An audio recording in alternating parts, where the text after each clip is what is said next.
Arangkada Balita live sa DWIZ Metro at Mega Manila, DWIZ News FM regional stations. Naka-live din sa lahat ng DWIZ Digital News account, Facebook, YouTube at DWIZ News website. At panoorin din ang live nationwide sa Aliw 23 Free TV. Arangkada Balita.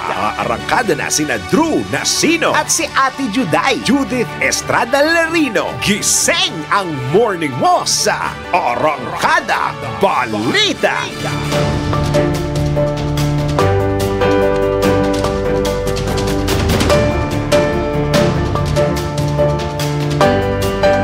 Isa pong magandang morning muli Luzon, Visayas, Mindanao, Mega Manila sa buong bansa sa buong mundo. Ngayon pong araw na ito ng Lunes na naman. Ngayon po ay Setyembre 23 ng 2024. Silipin na po natin ang mga umaarangkadang ulo ng mga balita. Arangkada Balita. Mga nakatenggang bigas sa North Harbor sa Maynila, i-inspeksyonin ng Department of Agriculture. Arangkada Balita. Tigil pasada ng ilang transport group sa arangkada ngayong araw na ito. Ang LTFRB may alok na libreng sakay sa mga pasahero. Arangkada Balita. Ating Pambantarlak Mayor Alice Guo inaasang maililipat na ngayong araw sa Pasig City Jail. Arangkada Balita. Balita sa ibaing dagat, mahigit 50 patay, 20 iba pa sugatan dahil sa pagsabog sa isang minahan dyan sa Iran. Arangkada Balita. Sa sports, UP Fighting Maroons nananatiling untouchable sa UAAP Season 87 Men's Basketball. Arangkada Balita.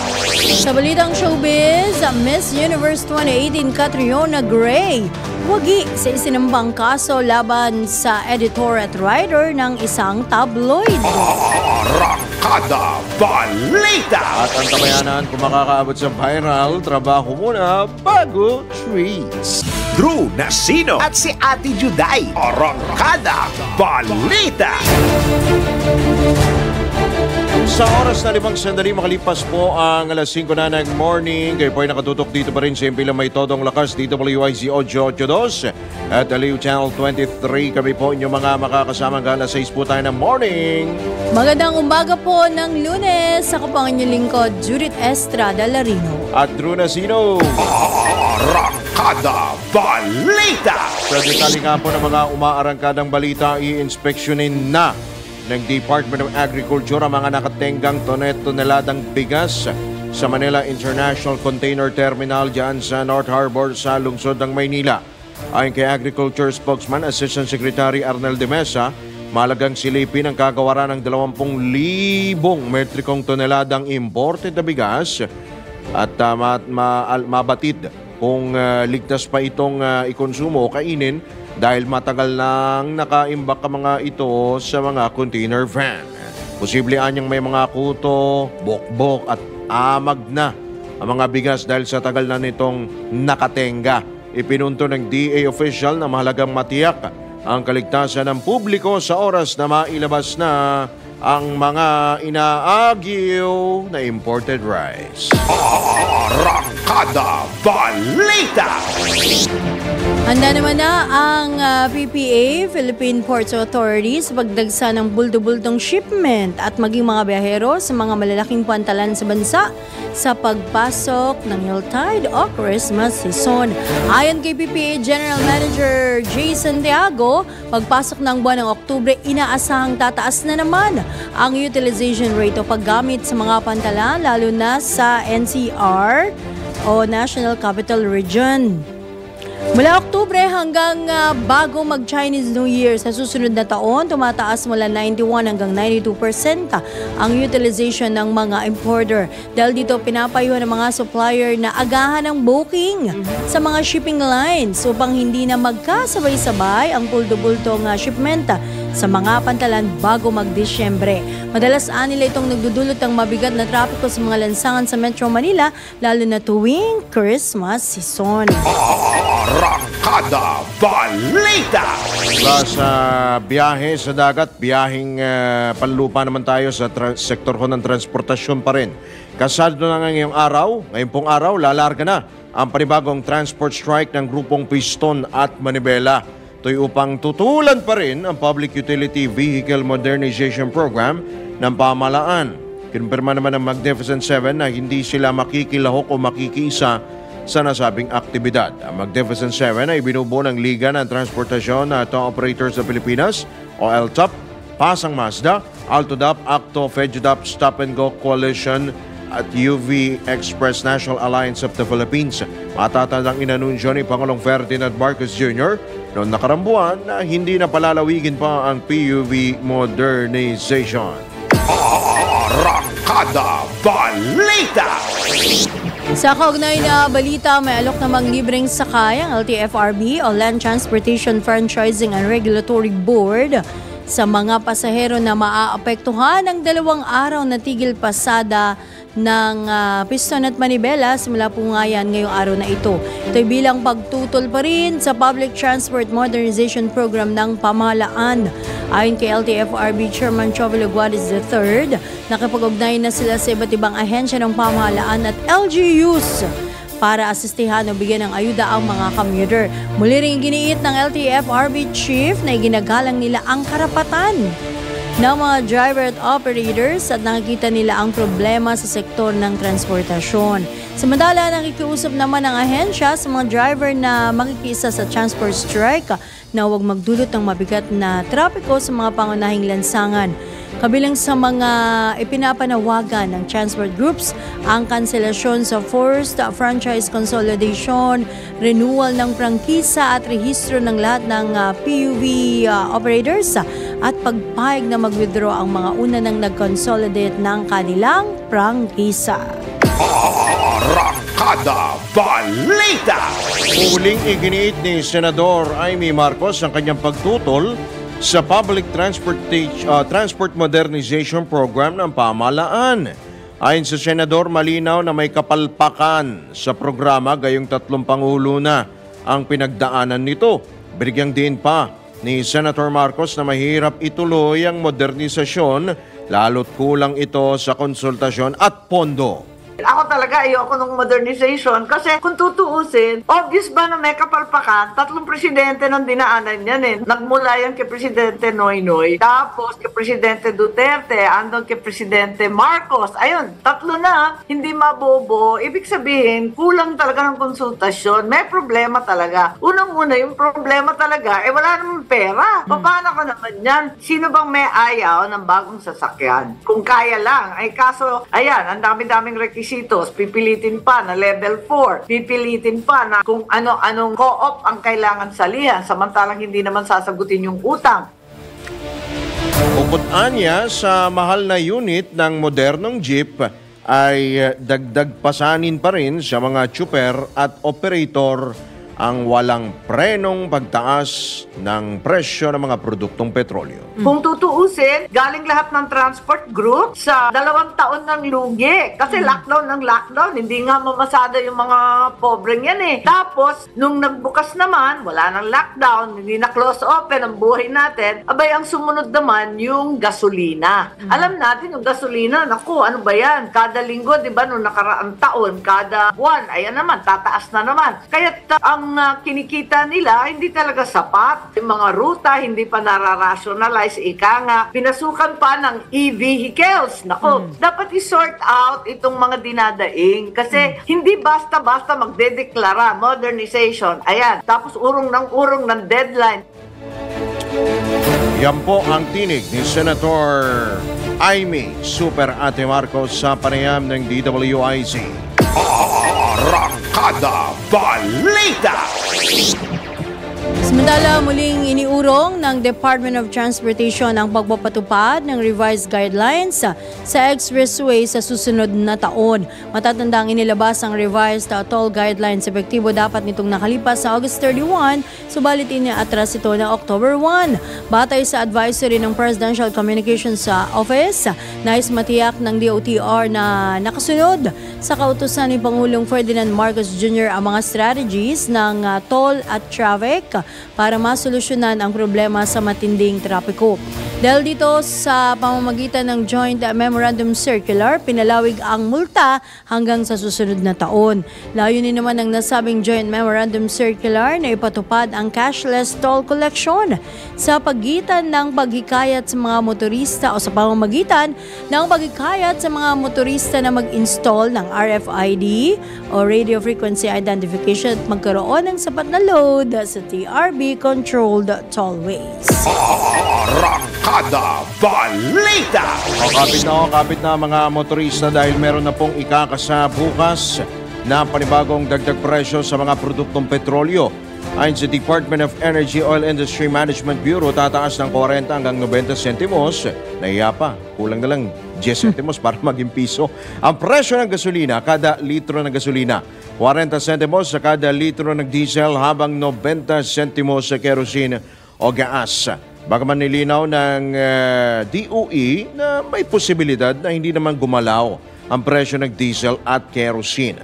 Ipinaliwanag ng kagawaran na isa sa mga dahilan ng pagtaas ng produktong petrolyo ngayong linggo ay ang nagpapatuloy na kaguluhan sa Middle East at ang mataas na interest rate cut sa Amerika. Arangkada Balita!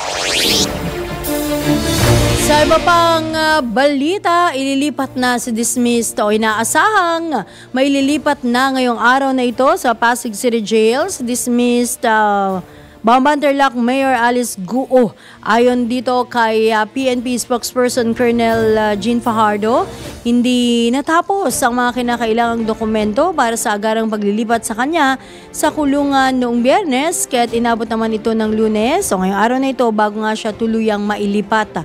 Ang paglilipat sa dating alkalde kasunod na rin ng kautusan ng Pasig RDC Branch 167 na dumidinig sa kanyang kasong qualified human trafficking. Wala namang piyansang nasabing kaso para sa pansamantalang paglaya ni Guo. Arangkada Balita! Kaugnay pa rin yan, umapela ang isang senador na sa korte na iharap si dating Bambantarlak Mayor Alice Guo at iba pang isinasangkot sa illegal pogo operations.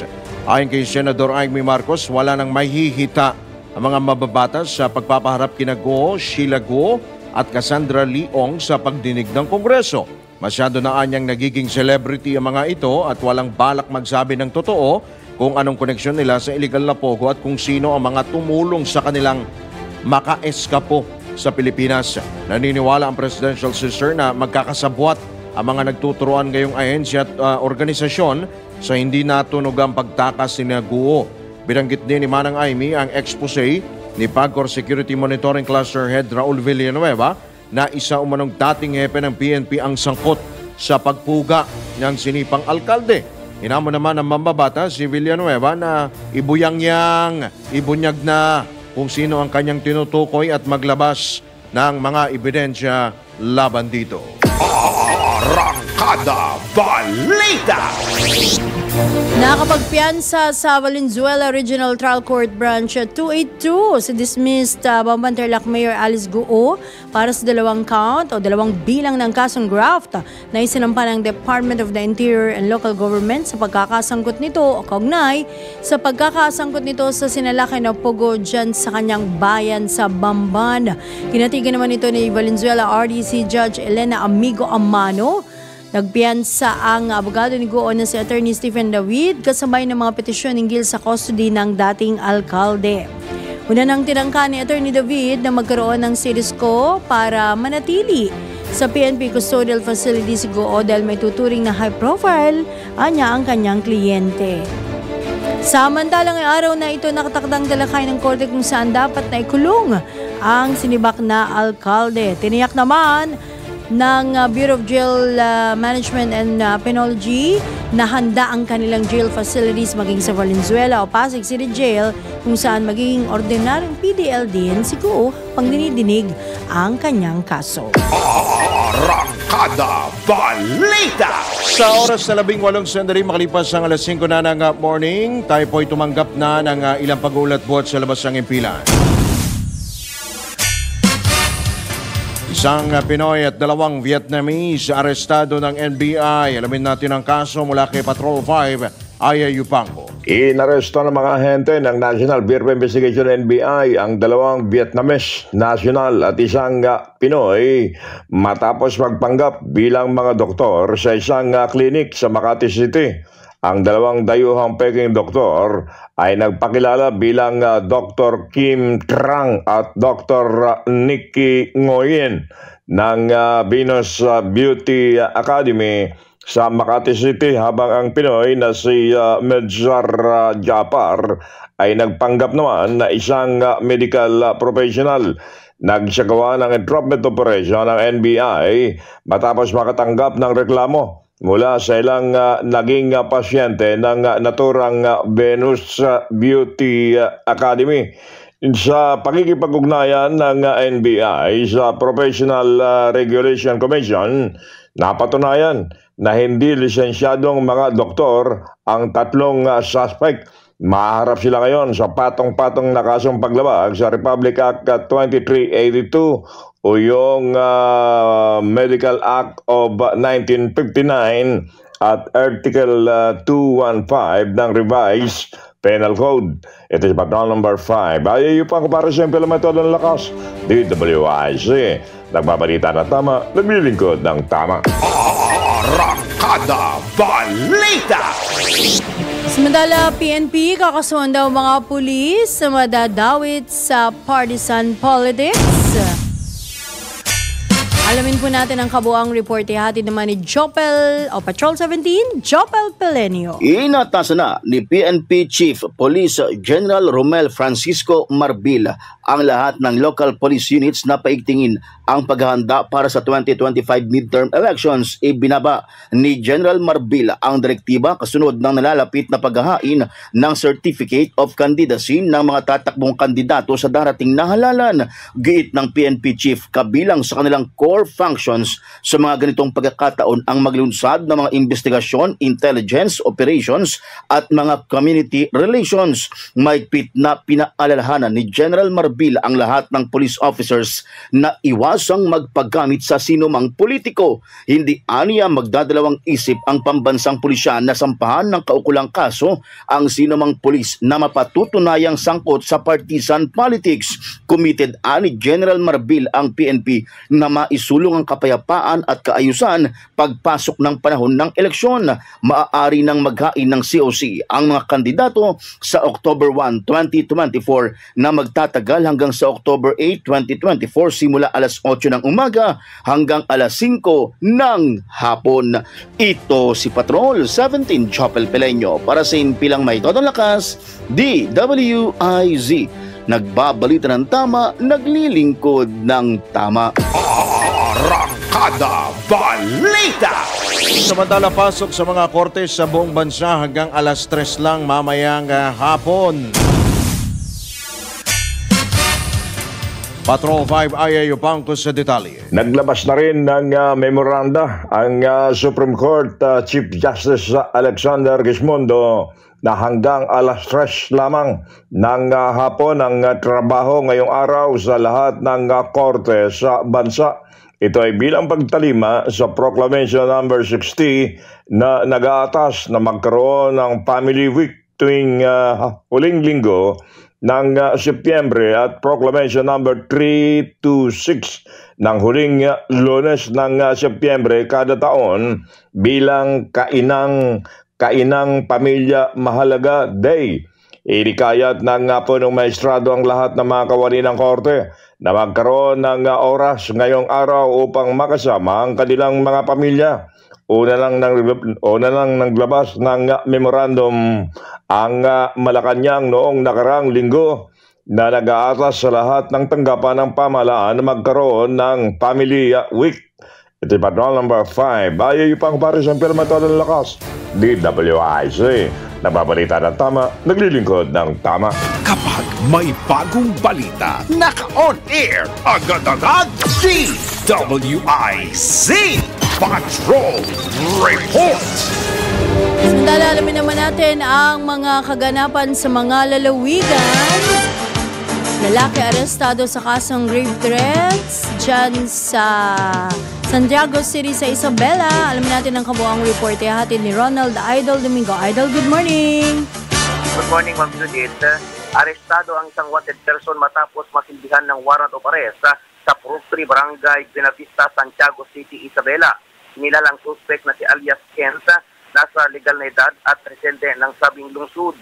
Naresto ang suspect sa bisa ng warrant of arrest sa kasong grave threat kung saan walang inikomendang piyansa pa sa kanyang pansamantalang kalayaan. Sa kasalukuyan, ang suspect ay nasa pag-ingat ng Santiago City Police Station para sa kulang dokumentasyon bago ibalik sa kurteng pinagmulan nito. So ang Ronda Patrol, Ronald Idol Domingo, nagulat bilang may pudong lakas, DWIC, kabalita ng tama, naglilingkod ng tama. Arangkada Balita. Samantala, senior citizen na dinukot sa Makati, patay na ng matagpuan sa Cavite. Ang magulat naman mula Calabarzon, Armand Cambe. Wala ng buhay na matagpuan ng mga otoridad ang isang 67 anyos na ginang na dinukot ng dalawang kalalakihan noong gabi ng September 17 sa tapat ng Loft and Tower, Rockwell, Makati City. Ang biktima ayon sa GMA Cavite Police Office ay nakilalang si Neneng Hoya, residente ng nabanggit na lugar. Isang security guard ang una nakakita sa bangkay ng biktima na nakalublob sa isang drainage malapit sa isang pampublikong paaralan sa General Mariano Alvarez, Cavite. Ayon sa report, naglalakad si Hoya sa labas ng nabanggit na gusali ng lapitan ng dalawang lalaki at sa pilitang kinaladkad patungo sa isang nakaparadang van. Tinalian umano ang mga kamay at bibig ng biktima at nilagyan ng duct tape ang katawan nito. Hindi pa malaman kung kaso ng kidnap o ransom ang nangyari sa ginang. Nakikipag-ugnayan na ang GMA Cavite Police Office sa Makati PNP hinggil sa naturang pangyayari. Armand Cambe mula Calabarzon, nag-uulat para sa Pila May Todo Lakas, DWIC, nagbabalita ng tama, naglilingkod ng tama. Arangkada Balita. Magbabalik ang ilan pang malalaki at mainit na mga balita. Dito lamang po yan sa Monday edition ng ating programang Arangkada Balita. Makalipas lamang po ng ilang paalala at ang oras sa 5:26 na ng umaga. Arangkada Balita. Alright, tayo po ay nasa ikalawang sigwada na po ng Arangkada Balita sa oras ng ganap ng alas 5:32 na po ng morning. Sa mga nagtatanong po kung may mga pasok daw ba sila ngayon pong araw po na ito dahil po sa epekto ng transport strike, ulitin lamang po natin para po sa mga estudyante, wala pong pasok dyan po sa Los Baños, Laguna. Sa lahat po ng antas sa pampublikong paaralan, kayo po ay ngayong araw po ito, maging sa Cabuyao City, wala rin pong pasok sa lahat ng antas sa private and public, pero magpapatupad naman ng alternative modular learning o kayo po ay magsiship sa online classes. Sa Albay din, magsiship din sa online class. Wala pong face-to-face classes sa public and private. At dito naman po sa Metro Manila, sa UST o levels, mag-ship po sila sa online classes. Habang sa De La Salle University ay ship din sa online synchronous classes maging sa kanila pong campus sa Laguna. Senior high school, undergrad at graduate levels. At sa De La Salle College of St. Benilde, Manila, Antipolo, senior high school at deaf school, ship po sa online synchronous classes at work from home arrangement. Ay, dagdag na rin natin yung isang Catholic school dyan sa bahagi ng Gagalangin sa Tondo, Maynila. Ang St. Joseph School of Gagalangin, SJS may pasok sila pero online. Para naman maproteksyonan din yung mga estudyante at pag yung mga guro, no? Siyempre magbabiyahe rin yung iba dyan. Alright. Karamihan dyan. At sa oras nga na ganap ng alas 5:33 na po ng morning, kanina pinag-uusapan po natin ito pong kanina bumubungad po sa headline ay ito pong issue sa bigas, yung nakatenga pong bigas, nakaimbak po dyan sa, speaking of Maynila, sa may port area, ay tonelada pong bigas ang nandyan. Di lang natin matiyak kung gaano nakatagal yung mga bigas na yan. Pero tayo po ay kumuha po ng update, Ate Juday. Yes. Kung ano na ba itong estado nitong bigas na ito, baka naisaing na itong bigas na ito. Nasa kabilang linya po natin, ang General Manager po ng Philippine Ports Authority o PPA, si Ginoong J. Santiago. GM Santiago, magandang morning po. Welcome po muli sa DWIZ LU Channel 23, Drew Nasino po at Judith Estrada Larino. Magandang umaga po, Sir Drew at Ma'am Judith, at magandang umaga din po sa lahat ng nakikinig sa atin ngayon. Opo. Good morning po. Salamat sa pagkakataon, Sir Jay, ha? Yes po. Good morning po. Salamat po, Sir Jay, sa inyo pong pagpapaunlak. Sir Jay, ano na pong status nitong mga bigas ko na ito? May tanong lamang ho namin, gaano na ho ba katagal ito na nakaimbak? O kailan pa nila natuklasan? Hanggang kailan pa ba yan, Sir Jay? Well, iba-iba po, Sir Drew, yung dwell time po niyan, yung tinatawag kung gaano na po katagal na yan ay na-clear po at na-release ng Bureau of Customs. Opo. So meron po tayo dyan na pinakamatagal po sa listahan po natin ngayon nasa 275 days. Meron pong mga 110 days at meron naman pong less than 10 days, ganun po. Iba-iba po siya. Okay, so yan po ay mga imported, di ba? Kumbaga, hindi na binalikan ng mga consignee, Sir Jay. Yung mga consignee, ano nang nangyari? Nasaan na sila?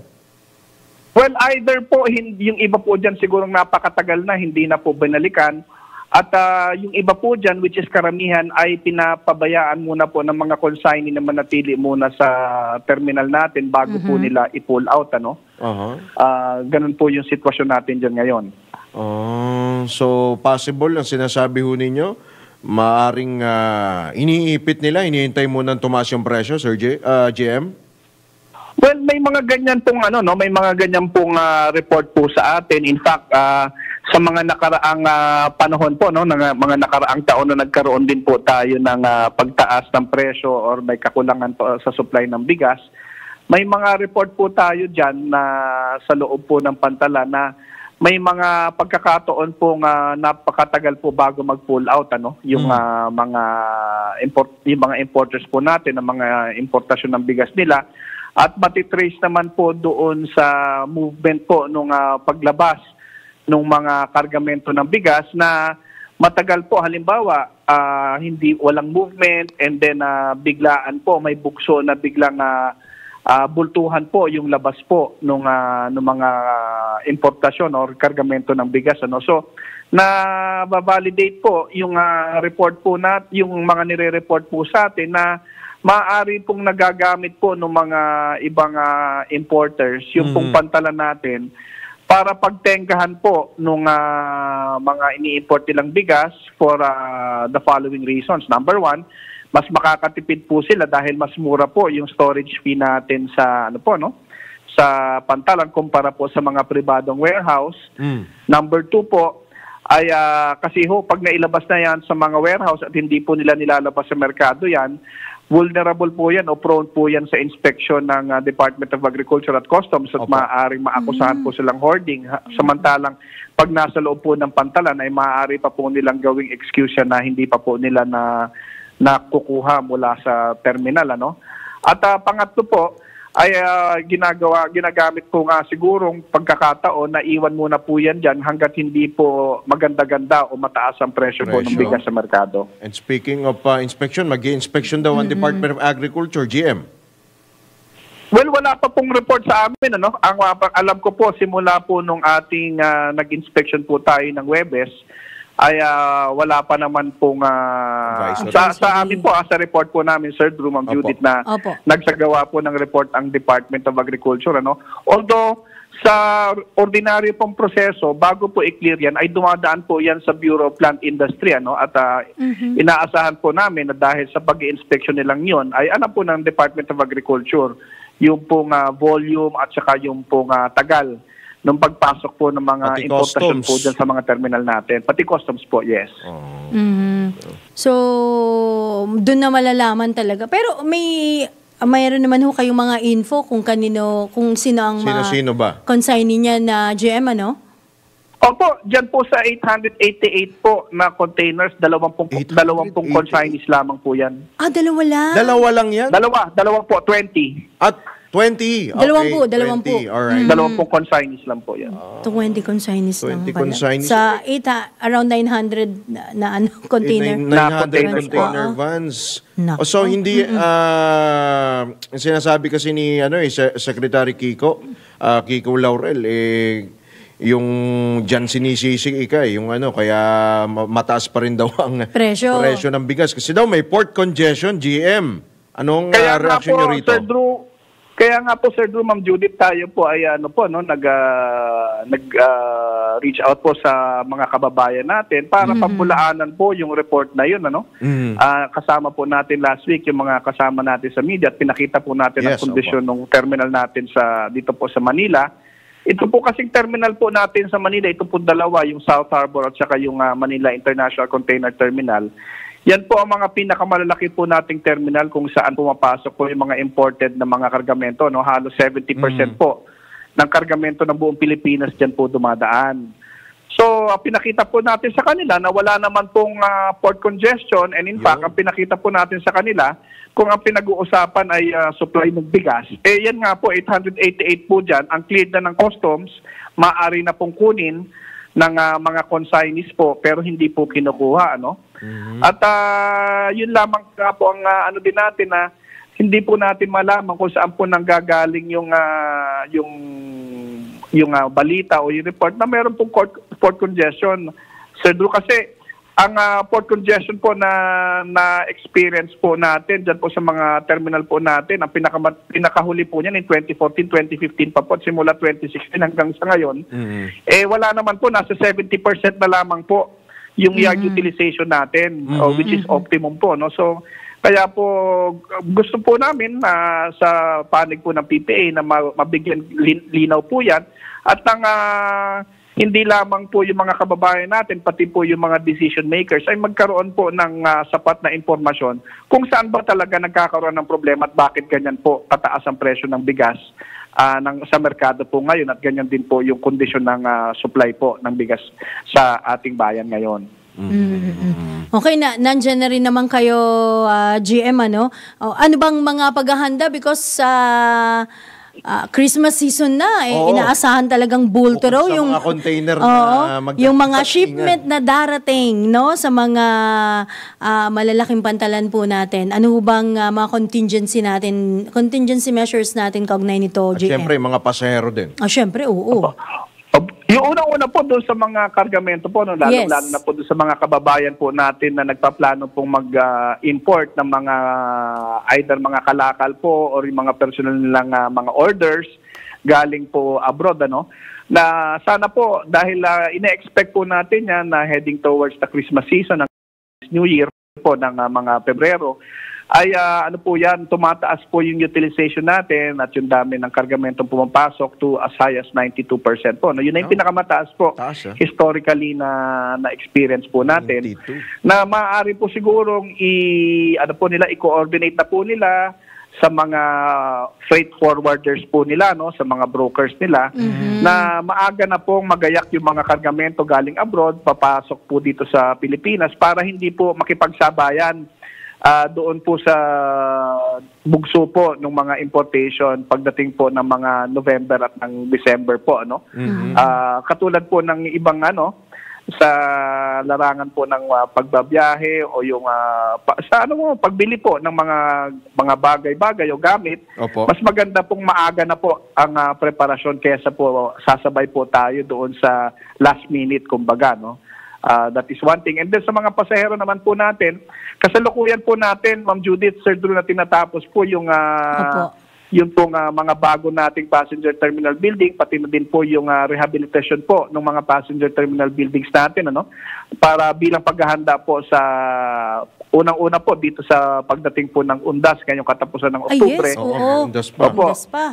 At sa para sa bakasyon sa Kapaskuhan, handa naman na po yung mga terminal natin po dyan. In fact, maski po ngayong mga nakaraang nagkaroon ng hindi magandang panahon, ready naman po tayo maski may mga stranded na mga pasahero. At meron po tayo, Sir Drew, na meron po tayong trademark na PPA lugaw dyan. May palugaw po, kain po tayo habang naghihintay po. Oo nga. So, naman po, ready po yung mga kasama po natin sa PPA, mga kawanin ng PPA, at pati po yung ating mga terminal sa darating pong pagbabiyahe. GM, yung capacity ho ba ng atin pong port, ano ho ba capacity niyan pagdating ho sa mga container vans and passengers po? Well, dito po sa dalawa po, sa MICT at sa South Harbor. Yung combined po, kakayanin na ho natin, anong nangyayari na ho dyan, kinakaya na ho dyan, below maximum pa po, nasa mga 70%, 72%. Halos 4 million na TEUs po, kung sa mga kababayan po nating ngayon lang makakadinig dyan, yung pong TEU, yung tinatawag na 20-footer equivalent unit, yan po yung container van po na nakikita natin sa mga kalsada. Meron po kasi yan yung mas mahaba na 40-footer po, meron yung kalahati nun na 20-footer. At yung mga domestic po, yun yung 10-footer. So ang guide po dyan, ang benchmark po natin dyan yung 20-footer po na container. So kung nag-handle po yan, yung dalawang terminal natin dito sa Port of Manila ng nasa 4 million po kataon-taon. 4 million. So hindi pa natin na-reach yung full capacity. May panahon ba na nare-reach natin yung full capacity, GM? Well, hindi po, dahil kung maalala niyo po, nung 2014 and 2015, nagkaroon lamang po ng port congestion dahil nagkaroon po ng truck ban sa City of Manila. At syempre, naipon po doon. Naipon po yung containers natin sa loob ng pantalan, hindi makalabas. Yun lamang po. Pero kung ang pag-uusapan po ay yung pasok po ng importasyon dito po sa bayan natin, malayong-malayo pa po dahil medyo, sa totoo lang nga po, medyo makikita naman natin meron pa tayong na-experience na trade imbalance, iba pa mas malaki po yung pasok ng importasyon kesa sa pag-export. And besides po, Sir Drew, Ma'am Judith, yun po sa mga terminal po kasi natin ngayon dito po sa Port of Manila ay ang dwell time po dyan, yung tinatawag na pagpuproseso po ng kada isang container, tumatagal lamang po ng 5.4 days at an average. Meaning within 5 days po, pagbaba sa barko niyan, ay nakakalabas na po yung mga kargamento. Kung meron kayong dumating na kargamento na isang container at wala namang problema, hindi na alarma ng Bureau of Customs, within 5 days po na ilalabas yan. At yung 5 araw po na yon na mamalagi po yung container nyo sa terminal natin, libre po ang storage niyan. Nagbibilang lamang po kami ng storage fee on the 6th day po. At walang additional charges, GM? Well, pag tumagal po ng 5 araw, magsisimula na po tayong maningil ng 700 pesos a day po dyan kada isang container up to the 10th day. And then beyond the 10th day po, ang sumisipa na po yung penalty dyan ng 5,000 ko kada isang araw. Okay. Baka meron pa additional kayo sa iba pang mga ports, GM? Well, ano lang po, siguro pagpapaalala lamang po. Unang-una po, malinawan ko lang, bilang pag-wrap up to sa ating discussion ngayong umaga to, na wala pong port congestion, tayong nararanasan sa mga ports po na pinamamahalaan ng PPA at pinabubulaanan po ng Philippine Ports Authority na may kinalaman po yung operasyon natin sa pantalan kung bakit mataas po ang presyo ng bigas, at an all-time high po yung efficiency po natin sa mga pantalan natin, so hindi po talaga matanggap po ng Philippine Ports Authority sa puna po ng mga lahat po ng mga kawanin nating nagsusumikap na mapaganda po yung serbisyo natin na may kinalaman po ang PPA sa pagtaas po ng presyo ng bigas. At ina-assure po namin kayo na moving forward po ay tutuloy tutulong na din po tayo kahit ano po kasi Sir Drew, Ma'am Judith, hindi naman po talaga namin alam kung ano po yung laman ng mga kargamentong yan. Ang trabaho lamang po namin ay magbaba ng mga kargamento at magsakay. At ang laman po niya, nakakaalam po talaga niya na either po yung Bureau of Customs o yung pong in the case ng bigas po ay ang Department of Agriculture.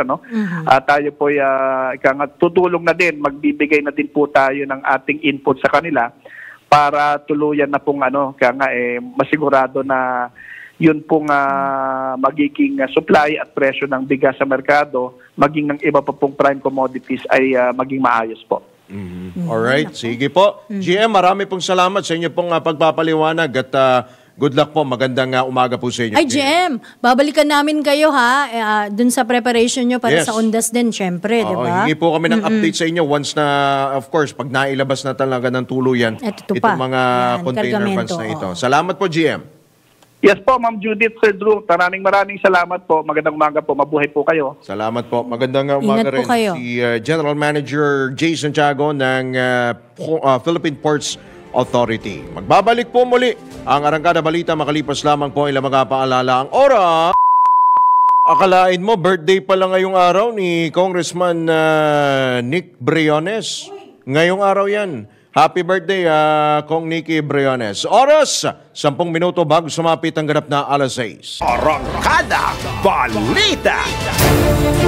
Sa pagpapatuloy pa rin ng ilang pa mga balita, sinita ng Commission on Audit o COA ang questionable paggamit ng 237 million pesos na pondo mula sa kalahating bilyong pisong confidential fund ng Office of the Vice President. Ito naman ang kinabahala ni House Assistant Majority Leader at Zambales First District Representative J. Kong matapos itong ibunyag ng COA kung saan 73 million pesos mula sa 125 million pesos na confidential fund ang naubos sa loob lamang ng 11 araw noong 2022 na mayroong notice of disallowance. Nanawagan din ang kongresista sa tanggapan ni Vice President Sara Duterte na ipaliwanag ang naturang pondo at huwag anyang iwasan ang mga tanong kaugnay dito. Arangkada Balita! Malakas naman ang kutob ng House Quad Committee na matutumbok nila sa komite ang Anilay Matrix Network of Connections ng nakalipas na administrasyon. Partikular ang Anilay Connection ni Alice Guo, Cassandra Leong, dating Pangulong Duterte, Senador Ronald Bato de la Rosa, Senador Bongo at dating Presidential Economic Advisor Michael Yang. Patunay dito ayon sa Quad Committee ang unti-unti nilang pagkakatuklas sa mga irregularidad at krimen na kinasasangkutan ng mga nabanggit na personalidad. At tinukoy din ng komite ang pagkakadawit nitong si Yang sa rice cartels, import at export ng ilang items, gindi ng Anilay, pagkakasangkot nito sa Pogo Philippine Offshore Gaming Operators, partikular sa Pogo operations nitong si Alice Guo. Bukod pa nila ito sa Pharmaly scandal noong pandemya kung saan nagkaroon ng overpricing sa ilang government contracts at medical supplies na malinaw na pagsasamantalaan nila sa taong bayan. Arangkada Balita! Samantala, Broadcast Media Congress ng Aliw Broadcasting Corporation sa UE Manila naging matagumpay, mahigit 1,000 estudyante dumalo. Narito po ang special report ni Patrol 38 Jen Patrolia. Nagkasa ang Aliw Broadcasting Corporation ng Broadcast Media Congress 2024 sa University of the East Manila para labanan ng fake news. Layon ng BMC na makapagbigay ng karagdagang kaalaman hinggil sa paggawa ng balita, mga tips at guides sa pag-produce o paggawa ng mga content sa iba't ibang platform at pagtutol sa fake news na kasalukuyang lumalaganap sa iba't ibang sites. Dahil dito, nag-imbita ang Aliw Broadcasting Corporation ng iba't ibang eksperto para ituro at ibahagi ang kanilang kaalaman at experience sa trabaho na maaaring gamitin ng mga estudyante kalaunan. Ayon kay Havas Media Ortega Chief Digital Officer Shane Madamba, kailangang tignang mabuti ang mga inilalabas na balita sa mga social media dahil hindi lahat ng content ay may katotohanan. talked about the importance of being media agnostic at talagang ramdam na ramdam natin siya pagdating sa balita. And sometimes ang pagbabalita nga, it's a mix of information, misinformation, annoyance, and so many of these factors. Nakikita naman ni ABC Vice President for Business Development Dennis Antinor Jr. na malaki ang pinagbago ng pagbabalita ngayon dahil lahat ng mga Pilipino ay may opinyon at may pakialam sa balita sa kabila ng pag-usbong ng social media sa bansa. With the age of social media, lahat may opinion, lahat gusto mambash, lahat gustong marinig yung side. So right now, ang mga balita ngayon, kung paano nila i-consume yan, it's very, very personal. Para naman maging matatag ang mga communication student ng UE at sa mga nagbabalak na kumuha ng kursong broadcasting, payo ni veteran anchor Senior Ray Pacheco na kailangan maging matyaga, matiisin at lakasan ng loob upang makamit ang pangarap na maging magaling na broadcaster. Kaugnay nito, tuwa at saya naman ang inihatid ng mga partners ng kumpanya mula sa Broadcast Media Congress dahil sa mga pa-contest at palaro na ginawa ng Enchanted Kingdom, MX3, Tolak Angin, ALC Group of Companies, DWIZ, Aliw Channel 23 at Home Radio. Sa kabuuan, naging matagumpay ang Broadcast Media Congress 2024 dahil sa pagdagsa ng mahigit 1,000 estudyante na nakiisa sa nasabing event. Kaya naman, abangan ang susunod na universidad na dadayuhin ng Aliw Broadcasting Corporation. At yan ang aking special report. Ako si Jen Patrolya, nagbabalita ng tama, naglilingkod ng tama. Kapag may bagong balita, naka-on-air agad-agad, DWIZ Patrol Report! Right, bago lang tayo tuluyang magpaalam, wala rin ho tayong oras. Speaking of UE, wala pong pasok ngayon walang face-to-face classes po ang campus po ng mga estudyante po sa UE Caloocan at UE Manila. Pero online po sila ngayon, online asynchronous mode. Hindi masayang yung araw. Maliban na lamang po sa mga clinic po ng UE College of Dentistry na mananatili po sa on-site, on-campus ang klase po. Alright? At tayo po ay pansamantala po nagpapaalam sa ngalan po ng buong tropa ng DWIZ at Aliw Channel 23. Ito po yung lingkod, Drew Nasino. Ako naman po si Judith Estrada Larino. Nagbabalita ng tama. Naglilingkod ng tama. Susunod na Usapang Tol kasama sina Senator Francis Tol Tolentino at Cecil Villarosa. At pagkatapos po niyan, panibagong bugso ng balitaan kasama naman si John Ibanez sa Pasada Balita. Para diretso na alive ang umaga mo. Para diretso na buhay ang dugo mo. Para diretso na ang bangon at trabaho na agad-agad. Iaarangkada na namin ang mga balitang kailangan mo.